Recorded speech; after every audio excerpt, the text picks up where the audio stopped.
आज की virtual class में देखिए, जो आज हमारी चर्चा का विषय है प्रबंध व्यवसाय का महत्व या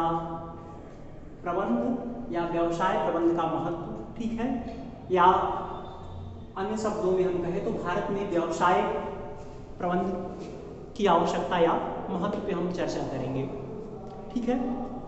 कोई भी संस्था, व्यवसायिक संस्था हो, छोटी है या बड़ी है, ठीक है, वहाँ उत्पादन का आकार छोटा है या उत्पादन का आकार बड़ा है, या इसके अलावा व्यवसायिक संस्था के साथ साथ अन्य संस्थाएं, चाहे खेल से संबंधित हो, राजनीतिक जगत से संबंधित हो, ठीक है, आर्थिक जगत से संबंधित हो, इसके अलावा शैक्षिक जगत से संबंधित हो, स्कूल है, कॉलेज है, बैंक है, ठीक है, सभी संस्थाओं में प्रबंध के महत्व को स्वीकार किया जाता है, ठीक है। और कोई भी संस्था या कोई भी संगठन प्रबंध के बिना आगे नहीं बढ़ सकती है या उन्नति नहीं कर सकती है, ठीक है। तो प्रबंध के जो महत्व को हम अगर भारत के दृष्टि से देखें तो भारत में देखा जाए तो संसाधनों की कमी नहीं है, लेकिन उस संसाधनों को उपयोग में लाने के लिए प्रबंधकों की, ठीक है, या जो भारत में संसाधन है उनका पूर्ण उपयोग अभी तक संभव नहीं हो पाया है, और उसके पूर्ण उपयोग के लिए या पूर्ण विदोहन के लिए प्रबंध की आवश्यकता का व्यापक महत्व है, ठीक है। तो आज देखिएगा प्रबंध के महत्व के अंतर्गत जो चर्चा के बिंदु है कटु प्रतिस्पर्धा का सामना करने के लिए। तो देखा जाए जो आज का युग है या आज के व्यवसायिक जगत में गलाकाट प्रतिस्पर्धा चल रही है, ठीक है, उसे अपने राष्ट्र के प्रतिस्पर्धियों के साथ साथ या अपने देशी प्रतिस्पर्धियों के साथ साथ विदेशी प्रतिस्पर्धियों का भी सामना करना पड़ रहा है, ठीक है। तो ऐसी स्थिति में वही संस्था प्रगति कर सकती है, ठीक है, वही संस्था बाजार में टिक सकती है जो संस्था की लागत कम हो, ठीक है, और जो उसके द्वारा उपभोक्ताओं को माल उपलब्ध कराया जाए या सेवाएं उपलब्ध कराई जाए, उसकी उपयोगिता अन्य संस्थाओं के माल एवं सेवाओं की तुलना में कहीं अधिक हो, ठीक है। तो ऐसा प्रबंध के द्वारा ही संभव है कि प्रबंध की तकनीकों को अपनाकर नियोजन, संगठन, निर्देशन के सिद्धांतों को क्रियान्वित कर, अभिप्रेरण के सिद्धांतों को क्रियान्वित कर और उपलब्ध साधनों के अधिकतम विदोहन को के द्वारा ही जो उत्पाद है उसकी लागत को कम किया जा सकता है, ठीक है, और उत्पादकों को प्रतिस्पर्धी मूल्य पर, उपभोक्ताओं को प्रतिस्पर्धी मूल्य पर माल उपलब्ध कराया जा सकता है, ठीक है। तो ऐसा प्रबंध के द्वारा ही संभव है। अगला है आपका न्यूनतम प्रयासों द्वारा अधिकतम परिणामों की प्राप्ति। प्रबंध का कार्य है कि जो संस्था के कार्मिक हैं, ठीक है, संस्था के कार्मिकों को संगठन के लक्ष्य एवं उद्देश्यों के प्रति जागरूक करना, ठीक है, उनके क्रियाओं को इस तरह से समन्वित करना, इस तरह से नियोजित करना, संगठित करना, निर्देशित करना और प्रेरित करना कि वो संस्था के लक्ष्यों को प्राप्त करने के लिए अभिप्रेरित हो, ठीक है, जिससे न्यूनतम प्रयासों द्वारा अधिकतम परिणाम संभव, ठीक है। तो प्रबंध का यही कार्य है कि न्यूनतम प्रयास से अधिकतम परिणाम संभव हो सके, ठीक है, या न्यूनतम लागत पर अधिकतम उत्पादन को संभव बनाया जा सके। अगला है आपका पूर्व निर्धारित लक्ष्यों को प्राप्त करने के लिए। प्रबंध पूर्व निर्धारित लक्ष्यों को प्राप्त करने के लिए अनुमान के आधार पे, अनुभव के आधार पे, ठीक है,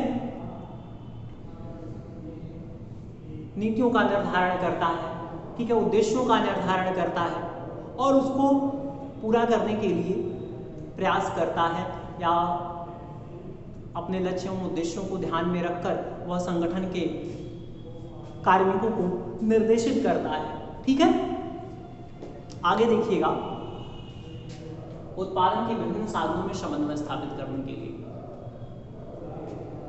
से उत्पादन के साधनों की हम चर्चा करें तो उत्पादन के साधनों में आपका भौतिक संसाधन एवं मानवीय संसाधन आते हैं। भौतिक संसाधनों के अंतर्गत पूंजी है, माल है, मशीन है, ठीक है, भूमि है, तथा मानवीय संसाधनों के अंतर्गत आपके श्रम है, साहस है, प्रबंध है। ठीक है, तो प्रबंध का कार्य है कि मानवीय संसाधनों एवं भौतिक संसाधनों को इस तरह समन्वित करना कि पूर्व निर्धारित लक्ष्यों की प्राप्ति हो सके या न्यूनतम लागत पर अधिकतम उत्पादन को संभव बनाया जा सके। ठीक है, आगे है आपका तकनीकी एवं वैज्ञानिक अनुसंधान का लाभ उठाने के लिए। आज का युग वैज्ञानिक युग है और आज जीवन के प्रत्येक क्षेत्र में वैज्ञानिक उन्नति हो रही है, वैज्ञानिक शोध अनुसंधान हो रहे हैं। ठीक है, और हमारे सामने नई नई तकनीकें हैं, जैसे संदेश वाहन को ले लीजिए। पहले हम पत्र के माध्यम से अपनी बात करते थे, ठीक है, पत्र के बाद हम वैज्ञानिक अनुसंधान से टेलीफोन सामने आया, टेलीफोन के बाद हम मोबाइल के युग में प्रवेश किए। ठीक है, तो आज आसानी से हमें अगर अपनी बात को एक दूसरे से कहने के लिए, ठीक है, या अपने संदेश को एक स्थान से दूसरे स्थान तक आसानी से हम पहुंचा सकते हैं, यह वैज्ञानिक प्रगति के द्वारा ही संभव है। ठीक है, इसके साथ साथ प्रबंध का कार्य है कि वैज्ञानिक प्रगति को देखते हुए वह नवीन क्रियाविधियों को अपनाएं। ठीक है, अपने संगठन के कार्मिकों को उसके अनुसार प्रशिक्षित करें। जैसे कि जैसे जैसे वैज्ञानिक प्रगति होती है वैसे वैसे संगठन के सामने समस्याएं भी आती हैं। जैसे कि कंप्यूटर ने हमारे कार्य को सरल किया है, ठीक है, लेकिन जब कंप्यूटर अस्तित्व में आया या संगठन में व्यावसायिक जगत में जब कंप्यूटरों का प्रयोग होने लगा, ठीक है, तो इसके साथ साथ जैसे जैसे हमारा कार्य सरल हुआ उसके साथ साथ कर्मचारियों को कंप्यूटर सीखने में, ठीक है, या उसको प्रयोग में लाने में दिक्कतें आने लगी। ठीक है, तो एक कुशल प्रबंध द्वारा ही जो नवीन तकनीकें हैं उनको प्रयोग में लाना संभव है। अगला है आपका सामाजिक उत्तरदायित्वों को पूरा करने के लिए प्रबंध का अपने व्यवसाय के स्वामी के प्रति उसकी पूंजी की सुरक्षा है, पूंजी पर पर्याप्त लाभ प्राप्त हो। ठीक है, यह प्रबंध का उसके स्वामी के प्रति दायित्व है। साथ साथ उपभोक्ताओं के प्रति उन्हें सस्ते एवं सामान उपलब्ध हो और उसकी उपयोगिता भी प्रतिस्पर्धी सामानों की तुलना में या प्रतिस्पर्धी जो माल है, सेवाएं हैं, उनकी तुलना में अधिक हो। ठीक है, सरकार के प्रति उसके कर का जो भी कर है उसकी पूर्ति हो। ठीक है, साथ साथ जो बाह्य संस्थाएं हैं जो संगठन को वित्त प्रदान करती है, ठीक है, उनसे जो आप ऋण लिए हैं उनके ऋण तथा ब्याज को समयानुसार पूरा करना, यही प्रबंध का दायित्व है। ठीक है, तो इनको हम प्रबंध के सामाजिक उत्तरदायित्व के अंतर्गत रखते हैं। उसका उसके कर्मचारियों के प्रति उनको उचित पारिश्रमिक प्राप्त हो, उनको रहन सहन की जो उनकी दशाएं हैं उसमें वृद्धि हो। ठीक है, यह प्रबंध का कार्य है। आगे है आपका श्रमिकों की समस्याओं के समाधान के लिए। आज देखा जाए तो उद्योग जगत में, व्यवसाय जगत में हड़ताल, तालाबंदी, श्रमिक एवं प्रबंध संघर्ष की स्थिति उत्पन्न हो रही है। तो ऐसा तब होता है जब संगठन अपने कार्मिकों के प्रति लापरवाह होता है या उनकी समस्याओं को ध्यान में नहीं रखता। ठीक है, तो आज प्रबंध का कार्य है कि आज देखा जाए तो प्रबंध पूंजीपतियों से निकलकर पेशेवरों के हाथ में आ रहा है। तो उनका यह भी कार्य है कि जो उनके कार्मिक हैं, श्रमिक हैं, उनको उचित पारिश्रमिक मिले, उनके रहन सहन का स्तर बढ़े। ठीक है, और उनकी जो भी समस्याएं हैं उनका समय रहते समाधान हो। तो ऐसा कुशल प्रबंध द्वारा ही संभव है। अगला है आपका व्यक्तित्व विकास के। लॉरेंस एप्ले का कथन है कि प्रबंध व्यक्तियों का विकास है, न कि वस्तुओं का निर्देशन। कहने का मतलब कि प्रबंध द्वारा जो उनसे कार्मिक हैं, ठीक है, संगठन के लक्ष्यों को प्राप्त करने के लिए या जो संगठन के पूर्व निर्धारित लक्ष्य उसको प्राप्त करने के लिए वह अपने कार्मिकों को प्रशिक्षित करता है। ठीक है, साथ साथ उनकी भर्ती करता है, उनकी पदोन्नति करता है। ठीक है, तो जिससे व्यक्तित्व विकास होता है या कार्मिकों का विकास होता है, तो प्रबंध का ये भी कार्य है या उनके कार्यों में वृद्धि करके वह व्यक्ति का विकास करता है या एक व्यावसायिक कार्मिक का निर्माण करता है। तो यह भी प्रबंध का कार्य है। ठीक है, और ऐसा एक कुशल प्रबंधक द्वारा या कुशल प्रबंध से ही संभव है। अगला आपका उत्पादन के साधनों का अधिकतम उपयोग।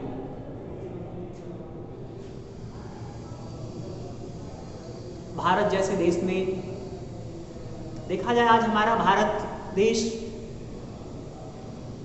साधनों की दृष्टि से गरीब नहीं है या साधनों की दृष्टि से कोई कमी नहीं है। चाहे बहुमूल्य खनिज भंडार की बात हो या प्राकृतिक संसाधनों की बात हो, तो उस दृष्टि से भारत कहीं कम नहीं है। लेकिन फिर भी साधनों का उचित विदोहन न होने के कारण से आज यहाँ की जनता गरीब है या उनका जो आय स्तर है वह कम है, उनका जीवन स्तर अन्य विकसित देशों की तुलना में कम है। तो ऐसा इसलिए है कि जो हमारे साधन हैं हम उनका अभी भी पूर्ण रूप से विदोहन नहीं कर पाए हैं। उसका हम पूर्ण रूप से उपयोग, जो भी साधन है भौतिक संसाधन के साथ साथ प्राकृतिक संसाधनों का हम पूर्ण क्षमता के साथ उपयोग करने में संभव नहीं हुए। तो इसके लिए प्रबंध के महत्व को स्वीकार किया गया है। ठीक है,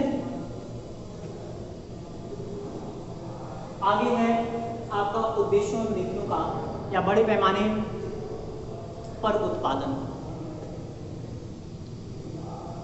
बड़े पैमाने पर उत्पादन द्वारा प्रति इकाई लागत को कम करके उत्पाद की लागत को या जो वस्तु एवं सेवाएं हैं जो प्रबंध द्वारा उपभोक्ताओं को प्रदान की जा रही है उसके लागत को कम करने का प्रयास किया जाता है, जिससे प्रतिस्पर्धी मूल्य पर हम या अन्य जो भी हमारे उत्पाद की तुलना में या हमारे उत्पाद के समान जो भी वस्तु एवं सेवाएं मार्केट में उपलब्ध है उन वस्तुओं की तुलना में हम कम मूल्य पर उपभोक्ता को प्रदान कर सकें। ठीक है, तो बड़े पैमाने पर उत्पादन के लिए भी प्रबंध की आवश्यकता है या जो भी कार्मिक है, संगठन है, ठीक है, को ध्यान में रखते हुए लक्ष्यों उद्देश्यों को देखते हुए उनके कार्य को नियोजित करना है, संगठित करना है, समन्वित करना, वितरित करना है कि न्यूनतम लागत पर अधिकतम उत्पादन के लक्ष्य को प्राप्त किया जा सके। ठीक है, आगे देखिएगा सामाजिक उद्देश्यों और नीतियों का निर्धारण। प्रबंध द्वारा पूर्व निर्धारित लक्ष्य को प्राप्त करने के लिए उद्देश्यों एवं नीतियों का निर्माण किया जाता है और उसके अनुसार कार्मिकों को निर्देशित किया जाता है। ठीक है, या प्रबंधक द्वारा अपने अनुभव से के आधार पर, पूर्वानुमान के आधार पर उद्देश्य तय किए जाते हैं या संगठन के उद्देश्य निर्धारित किए जाते हैं, उसके अनुसार नीतियों का निर्माण किया जाता है। ठीक है, और जिससे लक्ष्यों को प्राप्त करने का प्रयास किया जाता है। अगला है आपका सामाजिक स्थिरता। देखा जाए तो आज के युग में वैज्ञानिक प्रगति हो रही है। ठीक है, नित्य पर्यावरण परिवर्तित हो रहा है, पर्यावरण बदल रहा है। ठीक है, और उसके अनुसार अपने संगठन को, अपने साथ साथ संगठन के अस्तित्व को बनाए रखने की आवश्यकता है। तो इसके लिए भी कुशल प्रबंध जरूरी है, कुशल प्रबंध की आवश्यकता महसूस की जाती है। जैसे देखा जाए कि आज संपूर्ण विश्व कोविड-19 के प्रभाव से, या संपूर्ण विश्व पर कोविड-19 का प्रभाव है, जिससे हर क्षेत्र में, हर क्षेत्र के उत्पादन में कमी हो रही है। ठीक है, कार्मिकों की छटनी हो रही है, और इस बीच प्रबंध को अपने साथ साथ संगठन के अस्तित्व को भी बनाए रखना है, तो इसके लिए भी कुशल प्रबंध की आवश्यकता है। आगे आपका आय में वृद्धि। जैसे कि हमने बताया कि प्रबंध का अपने स्वामियों के प्रति जो सामाजिक उत्तरदायित्व है, उसकी पूंजी की सुरक्षा के साथ साथ उसके आय में वृद्धि करना या उसके लाभ को बढ़ाना। ठीक है, तो ऐसा कुशल प्रबंध द्वारा ही संभव है। आगे है औद्योगिक विकास। जो भी हमारे संसाधन हैं उनका हम अधिकतम उपयोग करके, अधिकतम प्रयोग में लाकर, अधिकतम विदोहन के द्वारा, ठीक है, औद्योगिक विकास के पथ पर अग्रसर होने के लिए या औद्योगिक विकास के लिए प्रबंध की आवश्यकता है। ठीक है, कि प्रबंध द्वारा जो प्रबंध के सिद्धांत हैं उसके अंतर्गत आपका नियोजन है, निर्देशन है, नियंत्रण है और प्रेरण है, के द्वारा संगठन को राष्ट्र स्तर से अंतर्राष्ट्रीय स्तर पर ले जाना। ठीक है, जिससे औद्योगिक विकास संभव हो। या आगे देखिएगा, पंचवर्षीय योजनाओं की सफलता। 1 अप्रैल 1951 से भारत में पंचवर्षीय योजनाओं का प्रारंभ हुआ, जिसके अंतर्गत निजी एवं सार्वजनिक उद्योग धंधों की स्थापना की गई। और ये जो निजी या सार्वजनिक उद्योग धंधे हैं, इनकी भी सफलता काफी हद तक कुशल प्रबंध पर ही निर्भर है। आगे आपका निर्यात व्यापार में वृद्धि।